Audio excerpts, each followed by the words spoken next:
if you're going to use these AI algorithm stuff, I think in the future they're going to work really well. I think right now it's best to have a little bit more control for you to set how you want to optimize things.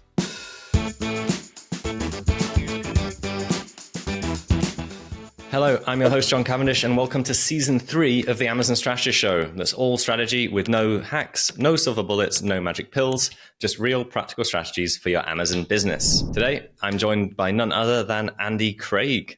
Andy started selling on Amazon in 2020 and quickly developed a passion for PPC side of the business. He began by managing ads for his own products, and then when being approached by friends, eventually built a team as demand grew. And in 2022, AdHabit, his agency, was born. AdHabit offers a variety of services, including PPC management, full account management, listing optimization, and many more. So we're going to be chatting really into the PPC today, I think. So Andy, welcome to the podcast. Thank you for having me, John. It's great to be here. Great intro that covers the story. The story. Okay, tell us a little bit more about your story. Add some flesh to the two paragraphs. I'll add some flesh. I was born on a sunny day. No, I'm just kidding. In my adult life, I started off, I was in the Army for 8 years and then became an electrician after that. Just always wanted to do my own thing. Amazon seemed like an easy way into entrepreneurship. So I started there, sourced my own products, started, selling them. Really fell in love with the PPC side of the business. I spent a ton of my time just learning the ins and outs of that and got pretty good at it, to toot my own horn, and started getting feelers from friends of mine because I was doing well with my products. They wanted me to help them run theirs. So started just doing it, for friends for free, turned into paid partnerships with different acquaintances, and then seen a good demand for it. Loved doing it, still love doing it. AdHabit was born. And it's been really great so far. I mean, I'm able to work from home, spend more time with my kids, and help brands grow. That's one of my favorite things, is just working with people to help their businesses grow while making a living for myself. It's a very rewarding space to be in. I love it. That's super cool. And why did you go into advertising? Why PPC out of the plethora of things available? Why did you start focusing on PPC? Yeah, I went to school for electrical engineering. I just always liked numbers. So it just, it fit with me. I started doing it. I liked doing it. I liked the challenge of it. And the numbers just it's just data, right? Look at the data, make decisions, and then optimize the listing, do all that stuff. And it's challenging to where it's like, all right, we're jumping into this market, right? It's a challenge. We need to run the ads. We need to grow the sales. We need to hit these certain numbers and goals. Just really, I like it. It's easy. I don't like dealing with, people as much, but numbers I like to work with. So love it. A beautiful mind. Yeah. So you touched on something then. You said optimize the listing. So when you're thinking about ads and PPC, what kind of order do you look at things when you're looking at a new account?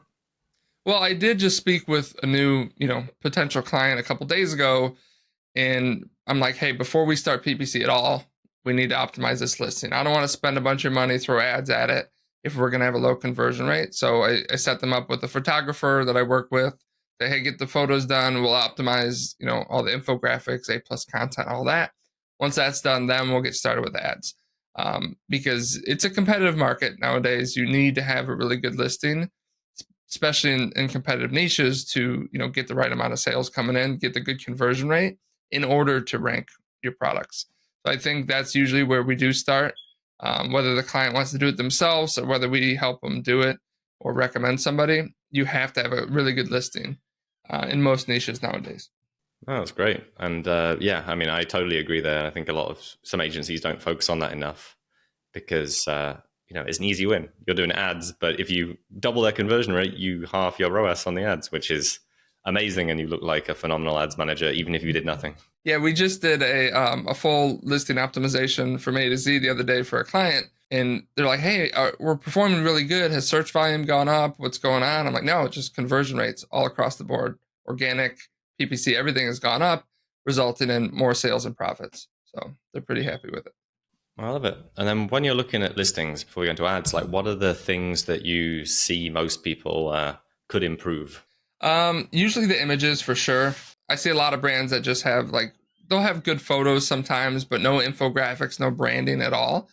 And they're really not hitting on the features and benefits of the product. I spoke with one new account that we started with yesterday, and his images were good, but he really just went over the technical aspects of it, not any of the reasons why the customer's actually there to buy it, right? He had a lot of safety features and had a lot of quality features that, this product is used for, and he didn't hit on any of them. So I think just, hitting on those benefits and features, having good branding from, image one all the way to the A+ content and brand story makes a big difference. And then we also checked his indexing. There was a lot of keywords that he just wasn't indexing for, just because his SEO wasn't fully optimized. Cool. That's interesting. And then for indexing, do you use any specific tools for that? Yeah, we use Helium 10. I've always been a big fan of their tools. They have, so many tools built in that one software. That's what we check for indexing, for ranking, for keyword research, all that. Cool. Nice. So you've done that. You've been through the listing, had it optimized. What do you start looking at next? Then we just start with the keyword research process. Whether we did the SEO or not, we'll pull in the SEO research, do more keyword research to figure out a launch strategy. Whether it's an existing brand or not, we do a full keyword research to make sure nothing is being missed. We're going after the right keywords, and then we'll start the launch process, right? Making sure we're hitting on all those super relevant keywords that really pertain to their product before we go to like super broad and category style ones. We want to maximize our ad spend and rankings on their main keywords first. So we'll start to launch those. We tend to not, throw a ton of keywords in a campaign. We like to be very separated and have as much control as possible. So we'll even do some single keyword campaigns to where one campaign, one ad group, their main keyword. That way we can control the bids, the budgets, the placement modifiers, and really take their main sales driver and be able to tweak it in every which way. Cool. And then when you're looking at single keyword campaigns, they tend to be like ranking campaigns or just campaigns to be able to control that major keyword?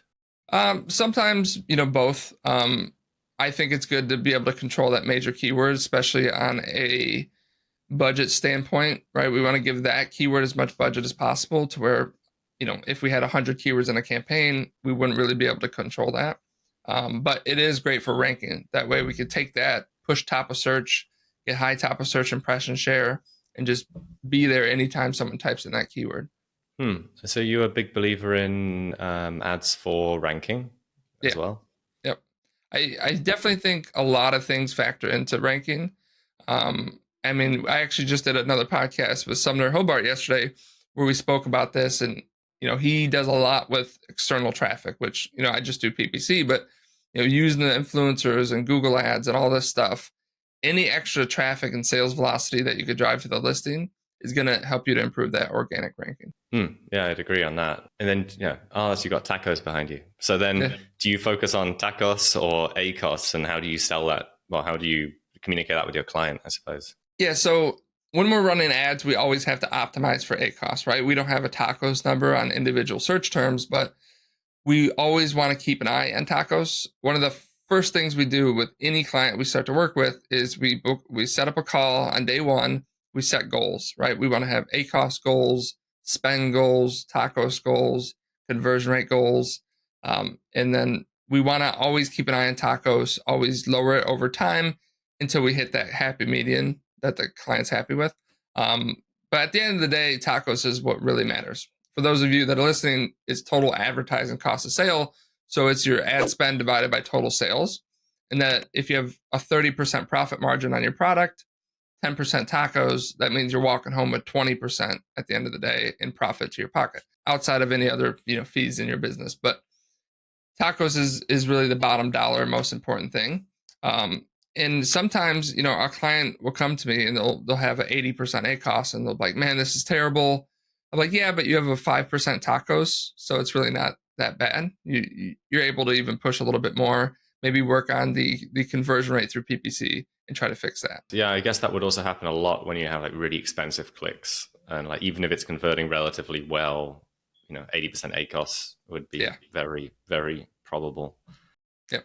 It's different with every account from what I see. Every account, they're all unique in their own ways. Some people have 80% of sales coming through PPC. Some people have 10%. And when you see accounts of people that have products that aren't ranking, what do you look at first?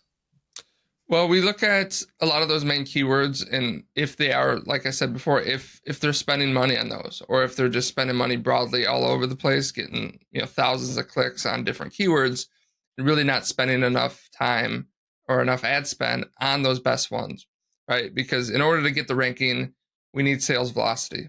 So whatever way you could drive more sales velocity to that keyword, that's what you got to do. And the primary way to do it is through Amazon PPC. So for ranking, that's what we'll start to do. We'll start to increase the traffic as long as the conversion rate is good. Even if the ACoS goes high, right? If we're converting good, we will see an organic rank increase. So that's what we like to do. And what do you define as good?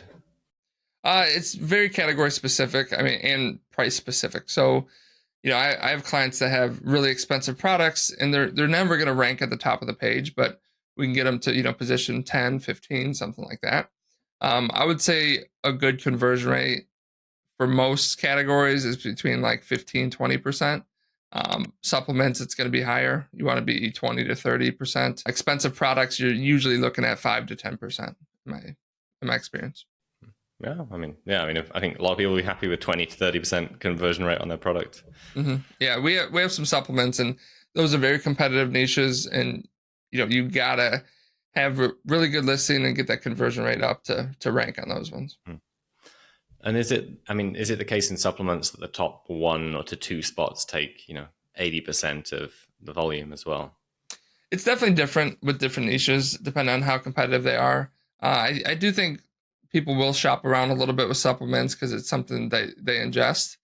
So we always go into the brand analytics to where we can see those top click products, and we can see that conversion share and the keywords. So we could tell like, okay, how much is happening in those top 3 click products? Is 80% of the sales going to it? Is there room in this one? And we'll take that into account when we want to rank too. We'll say, okay, this seems like an open keyword where people shop around a little bit. Let's push harder here. Cool. And is there anything else that people should be thinking about when approaching their PPC? What else should they be thinking about? I would say they should definitely think about the long-term strategy, right? If you are trying to rank, you're going to have to push. Your ACoS will probably go up in the short term. Tacos will even go up in the search term until you get that sales velocity working. Everything's working. You're converting well. And then you'll start to see tacos drop. So you do have to give it some time. It's not going to happen over a day. So you need to, give it maybe a month or 2 of a little bit higher ACoS, a little bit higher tacos in order to see those results. Cool. Love it. All right. So thank you for answering those questions. I mean, it definitely piqued my interest. And I love diving deep on this stuff. So we're going to go on to the next part of the podcast where we go into your controversial take. So here we ask for your most debatable / controversial opinion related to the Amazon or e-commerce industry. Yeah. Do you have any controversial opinions? Yeah, I definitely do. So for background, like I do free audits for clients, or for potential clients, for anyone that really wants it. We go through the account, we do a complete overview of their ads, how things are performing, what we might do differently, look at their listings. We already talked about, conversion rate, optimize that listing. That's definitely not controversial. Everyone recommends it. But what I see a lot in these audits that I do is the people will kind of just like throw their accounts into some of these different AI algorithm type services to where it just takes it, automates the bids, and really doesn't tell you much about the back end, how the algorithm works. It just optimizes things. I've seen it work well, but I've also seen it just ruin accounts, just not do well at all. They lose their BSR, they lose their ranking. It has the opposite effect because it's always kind of optimizing. It seems like for the ACoS, not looking at the tacos, not looking at that long term, and it just kind of cuts things too much or pushes things out, way too many campaigns, way too many targets. So I think my controversial take is if you're going to use these AI algorithm stuff, I think in the future they're going to work really well. I think right now it's best to have a little bit more control for you to set how you want to optimize things. And before you use them, I think you should really have a really good understanding of PPC before you just throw it into there. So you can measure how it's working, what changes that it's making. So I think be wary about those tools and have really good knowledge of PPC before using them, because your PPC account's important. Campaign history is really important. Stopping old campaigns to start brand new ones doesn't work very well a lot of the time. Yeah, it's interesting. It's interesting you say like the AI will get good eventually, because it makes me think that if that's the case, will they go the same way as like Facebook is going and start removing and removing targeting and just saying, trust us, give us your money, we will give you sales, incorporating the AI at the platform level, because Facebook started doing that. It's possible, but I haven't run much Facebook ads myself, but I've heard with Facebook, like they're going to spend your money. So if you want to spend it, it'll spend. So if you stop a campaign and start a brand new one, it's going to spend the money. It's going to show up. You're going to get impressions. But on Amazon, like if I take, like we just onboarded a new client today, we were going over, he paused a ton of his old campaigns. And the first thing we're going to do is go through those and start to turn them back on because they have a ton of history. So with Amazon PPC, right, if you pause a campaign with tons of history and start up a brand new one, most of the time that brand new one is not going to start up the same way. It's not going to get the same impressions right away. Amazon is going to take time to learn it, and it's going to have to prove itself. Where this existing campaign already has tons of history, and the way we see it, the algorithm, prefers that. They're like, oh, this one's good, kick it back up right away. It's not going to make you wait. So I definitely think campaign history is a big difference between like a Facebook and an Amazon. Yeah. Also, well, I mean, no one has worse customer service than Facebook. I mean, Amazon at least has a bit better customer support, and if you don't like them, you can come work with Seller Candy. But yeah, definitely. Facebook has the worst. Anything goes wrong. So, if people are interested in getting in contact with you, Andy, how do they do that? Yeah, you can find me on LinkedIn, Facebook, Twitter, YouTube. There's Andy Craig. You can just type in Andy Craig Amazon on YouTube. Most platforms, I'm the Andy Craig on Instagram and all that. You could find us at ad-habit.com or go to ad-habit.com/audit if you want that free audit, or just go to the site. It's right there. Book a call and we'll see how we could coach you through everything and help you to do it yourself or take it on for you so you don't have to deal with it at all. Yeah, love it. And I like those options as well, like done with you or done for you. So yeah, that's really cool. Yeah, I started as a seller and there was a time where I was struggling, right? I didn't know what I was doing. And I did book calls with experts and it really helped me a ton. So I just want to give back and help as many people as I can. Yeah, love it. That's amazing. So thank you so much for being here, Andy. And do go and check out AdHabit, ad-habit.com. And thank you for sharing your insights into PPC. I was just going to say, for anyone that wants to see it, there's probably going to be a podcast that airs on my channel with John. And I think we're going to cover what you do when you get your listing taken down, right? How to reactivate it, kind of things. Yep. So that'll be great. So yeah, thank you so much. Check out the other video on Andy's channel, Andy Craig, Craig. Yep. I would pronounce that Craig in British English. Yeah. Craig. My people are from Scotland, so yeah, I get it. Yep. All right. So thanks for being here. If you are listening to this, please go to Spotify, Apple, wherever you're listening to us, and rate us. Just click on the star rating. It promotes us way up the rankings, so please do that. If you're watching on YouTube, hopefully not, because the video quality today sucks because I am moving house. So hopefully not there. And thank you for being here, Andy. Yep. Thanks for having me. I'll see you later.